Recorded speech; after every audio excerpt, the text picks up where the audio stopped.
माई demon के 15 episode की starting में हम देखते हैं कि दोई और गुवन एक साथ वर्क पे आए होते हैं, जहाँ पे दोई गुवन से क्रिसमस ट्री को एक साथ डेकोरेट करने की बात कह रही होती है। गुवन उसे बीच में ही रोकता है और उसे कहता है कि मुझे नहीं लगता है कि हम दोनों इस बार एक साथ क्रिसमस सेलिब्रेट कर सकते हैं। दोई, तुम्हारे लिए यही बेस्ट होगा कि तुम इस हेल से बाहर निकल जाओ। यहाँ पे हेल गुवन अपने आप को कह रहा होता है। इतना कहकर गुवन अपना हाथ छुड़ाकर वहाँ से जाने लगता है। दोई को ऐसा लगता है कि गुवन वहाँ पे है, इसलिए वो उसे बार बार आवाज दे रही होती है, लेकिन जब वो पीछे मुड़ती है तब वो देखती है कि गुवन वहाँ पे नहीं है। गुवन को इस तरीके से जाते हुए देख दोई को बिल्कुल भी अच्छा नहीं लगता है और वो गुवन के जाने के बाद वहाँ पे बहुत ही रोती है। यहाँ पे दोई अपने आप से कहती है कि जब स्प्रिंग का मौसम आता है उस मौसम में एक प्यारा सा फूल खिलता है, चेरी का। ये फूल दिखने में बहुत ही ज्यादा प्यारे होते हैं, लेकिन जब ये फूल झड़ते हैं तभी सर्दी का मौसम आता है। अक्टूबर के महीने में जब ठंडी हवाएं जमीन पे चलती हैं, समझो सर्दियाँ आ चुकी है। और ऐसे ही इस मौसम और फूल की तरह हमारा भी रिश्ता था, और जैसे ये फ्लावर ठंडी आने पे खत्म हो गए वैसे ही हमारा रिश्ता खत्म हो गया, और यही हमारे अंत की शुरुआत है। अब नेक्स्ट सीन में हम देखते हैं कि दोई उदास तो होती है, लेकिन वो गुवन के बिना धीरे धीरे जीना स्टार्ट कर देती है। एक बार जब वो कॉफी पी रही होती है तब उसे गुवन की याद आती है, इसलिए वो कॉफी को फेंक देती है और उसके बाद वो अपने काम पे चली जाती है। अब रास्ते में मिस किम उसके पास कॉल करती है और कहती है कि मैंने आपके सारे सुबह के काम को दोपहर में शिफ्ट कर दिया है। इसलिए दोई उन्हें थैंक्स कहती है और उनसे कहती है कि मैं प्रोसिक्यूटर से मिलने के बाद तुमसे मिलती हूँ। इसके बाद वो प्रोसिक्यूटर से मिलने जाती है। यहाँ पे दोई को पता चलता है कि यहाँ का जो प्रोसिक्यूटर है वो कोई और नहीं बल्कि चोई वुल सन है, जिससे दोई अपने फर्स्ट टाइम ब्लाइंड डेट पे मिलने गई थी, लेकिन वो गलती से गुवन से मिल गई थी। वैसे तो यहाँ पे दोनों ही एक दूसरे को देखकर हैरान हो रहे होते हैं। यहाँ पे वो चल उसके सामने आता है और उसे कहता है कि मैं अपना बेस्ट देने की कोशिश करूंगा। फिर उसे कहता है कि आई एम सॉरी, मुझे पता है कि तुम्हें मैं याद हूँ। वो उसे कहती है कि मैंने बिल्कुल भी एक्सपेक्ट नहीं किया था कि तुम मेरे केस के प्रोसिक्यूटर होगे। इसके बाद ये दोनों बैठ के एक दूसरे से बातें करते हैं। यहाँ पे वो चल उसे कहता है कि एक वीक हो चुका है, लेकिन नोसुक का अभी भी कुछ नहीं पता चला। दोई पूछती है कि क्या उसकी बॉडी अभी तक नहीं मिली, तो वो चल उसे कहता है कि नहीं, उसकी बॉडी अभी तक हमें नहीं मिली है। दोई से कहती है कि अगर नोसुक की बॉडी नहीं मिलती है तो क्या इस इन्वेस्टिगेशन को बंद कर दिया जाएगा। वो कहता है कि अगर विक्टिम मर गया हो तो इस केस को बंद कर दिया जाएगा, क्योंकि इस केस को ओपन रखने का कोई भी रीजन नहीं बनता है। और हाँ, मैंने सुना है कि तुमने ट्रांसपेरेंट इन्वेस्टिगेशन जांच करने की मांग की हो। दोई कहती है कि मैं जानती हूँ कि नोसुक अपने सारे गुनाहों को कबूल नहीं कर सकता है, लेकिन मैं फिर भी चाहती हूँ कि उसने जो कुछ भी अलमाई जीजू के साथ किया था उसकी सारी सच्चाई लोगों के सामने आ जाए। वो सुन उसे कहता है कि तब तो तुम्हें मेरे जैसा कोई पर्सन चाहिए। मैं नोसुक के किए गए क्राइम को लोगों के सामने लाना चाहता हूँ, और मैं ऐसा इसलिए करना चाहता हूँ कि अब से इस क्राइम को कोई और ना करे। मैं सच्चाई को सामने लाना चाहता हूँ और मैं अपने देश को इस सारी चीजों से मुक्त करना चाहता हूँ, और मैं प्रॉमिस करता हूँ कि मैं इन सारी चीजों में तुम्हारा साथ दूंगा।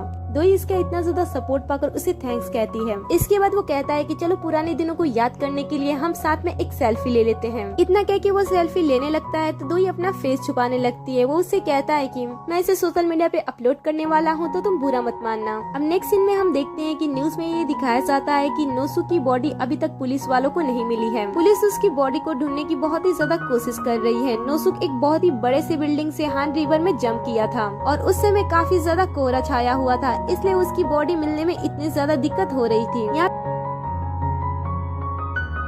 पे नोसुक की बहन भी उसके इस न्यूज को देख रही थी, और उसके चेहरे से ये देखकर साफ साफ पता चलता है कि वो कितनी ज्यादा सैड है। उसके बच्चे उसे इस तरीके से देखकर उसे पूछते हैं कि मॉम तुम्हें क्या हुआ, लेकिन वो अपने बच्चों को कुछ नहीं बताती है, उनसे गले मिलकर रोने लगती है। अब नेक्स्ट सीन में हम दोई के एम्प्लॉय को देखते हैं जो कि नोसुक के बारे में बात कर रहे होते हैं। वो कहते हैं कि इतना समय बीत गया लेकिन अभी तक नोसुक की बॉडी नहीं मिली।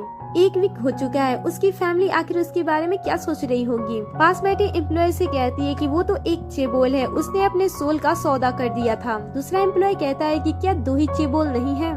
इस पे पास बैठा एम्प्लॉय से कहता है कि नहीं, दो ही चेबोल नहीं है, क्योंकि वो डिफरेंट है, और ऐसा इसलिए है क्योंकि वो उस फैमिली में पैदा नहीं हुई थी। नेक्स्ट सीन में हम पार्क को देखते हैं जो कि गुवन के ऑफिस में बैठा होता है। यहाँ पे पार्क अपने आप से कहता है कि गुवन के चले जाने के बाद ये थिएटर कितना ज्यादा शांत हो चुका है। हालांकि वो यहाँ से पूरे टाइम बाहर रहते थे, उन्होंने यहाँ पे ज्यादा समय भी नहीं बिताया। तभी हमें पास्ट की एक सीन दिखाई जाती है। यहाँ पे गुवन पार्क से कहता है कि अब से तुम सुनुल फाउंडेशन के एग्जीक्यूटिव डायरेक्टर हो, और इतना कह के वो मैसेज करता है और उसके हाथ में नेम प्लेट दे देता है। ये देखकर पार्क घबराते हुए उसे पूछता है कि आप ऐसा क्यों कह रहे हो, क्या आप फिर से डेंजर में फंस गए हो। गुवन उसे कहता है कि नहीं, ऐसी कोई बात नहीं है, बस मैं यहाँ से कुछ समय के लिए जा रहा हूँ, जब तक मैं वापस नहीं आ जाता हूँ तब तक तुम इस फाउंडेशन का ध्यान रखना। पार्क उससे पूछता है कि आप कब तक दूर रहने वाले हो। गुवन कहता है कि जब तक मेरे बिना दोई की हैप्पी एंडिंग नहीं हो जाती। इतना कहते हुए वो अपना लॉकेट लॉकर में रख देता है। अब नेक्स्ट सीन में हम गायन और गुवन को देखते हैं। यहाँ पे गुवन गायन से पूछ रहा होता है कि तुम कब जाने वाली हो। गायन उसे कहती है कि जैसे ही मेरा काम खत्म हो जाएगा मैं यहाँ से चली जाऊंगी। गुवन उसे कहता है कि मुझे आशा है कि तुम अपने लिए एक अच्छी जगह चुन ही लोगी। इसके बाद गायन कहती है कि मैं हमेशा अपने आप से एक क्वेश्चन पूछती थी कि अगर मुझे पता हो कि मुझे कब रुकना है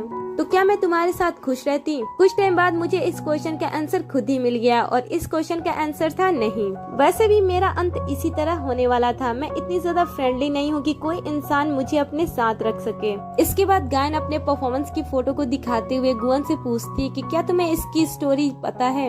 ये एक बिच्छू और एक मेढक की कहानी है। एक बिच्छू था जो नदी के दूसरी तरफ जाना चाहता था, इसलिए उसने मेढक से बात की कि वो उसे नदी के दूसरी तरफ लेकर चला जाए, लेकिन मेढक को डर था कि कहीं बिच्छू उसे डंक न मार दे, इसलिए वो उसे दूसरी तरफ ले जाने से मना कर देता है। बिच्छू उसे कहता है कि मैं ऐसा नहीं करने वाला हूँ, अगर मैं ऐसा करूँगा तो मैं खुद भी पानी में जाकर मर जाऊंगा।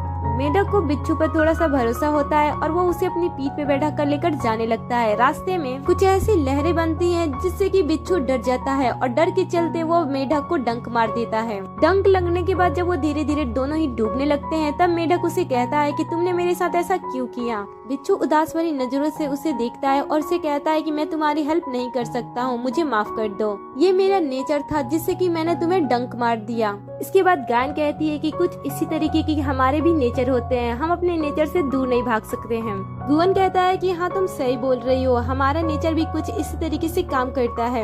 अब इसके बाद हम गायन को लास्ट टाइम फाउंडेशन में घूमते हुए देखते हैं। वो फाउंडेशन को देखती है और उसके बाद उसी पेंटिंग को देखकर वह कहती है कि क्या उसका प्यार भी उसी की तरह जहरीला था। इसके बाद हम पार्क को देखते हैं। पार्क यहाँ पे गुवन के ऑफिस में होता है और वो गुवन के लॉकेट को बाहर निकाल कर देख रहा होता है और वो अपने आप से कहता है कि अगर दोई इस लॉकेट को पहन लेती है तो वो मेरी तरह ही अपनी पास्ट वाली लाइफ को याद कर सकेगी, लेकिन इससे इनकी लाइफ बदल सकती है। फिर पार्क को रियलाइज होता है कि उसे ऐसा नहीं सोचना चाहिए। गुवन उसे बार बार ऐसा करने से मना करता है। पार्क को पता चल जाता है कि उसे ऐसा कुछ नहीं करना चाहिए। फिर वो लॉकेट को जहाँ से उठाया होता है वहीं पे रख देता है। तभी यहाँ पे वो गुंडे आ जाते हैं और बॉस बॉस कह के चिल्लाने लगते हैं। जैसे ही वो गुवन को आवाज देते देते वो उसके ऑफिस में आते हैं। पार्क उनकी आवाज सुनकर डर जाता है और टेबल के नीचे जाकर छुप जाता है, लेकिन वो गुंडे पार्क को देख लेते हैं और पार्क के पास जाकर खड़े हो जाते हैं। इससे पार्क टेबल से बाहर आ जाता है और उन्हें हेलो कहता है और फिर वो कहता है कि मैं यहाँ पे छुप थोड़ी न रहा था, मैं तो कुछ ढूंढ रहा था। यहाँ पे लीडर गुंडा सामने आता है और वो पार्क से कहता है कि हम यहाँ पे बॉस से मिलने के लिए आए हैं,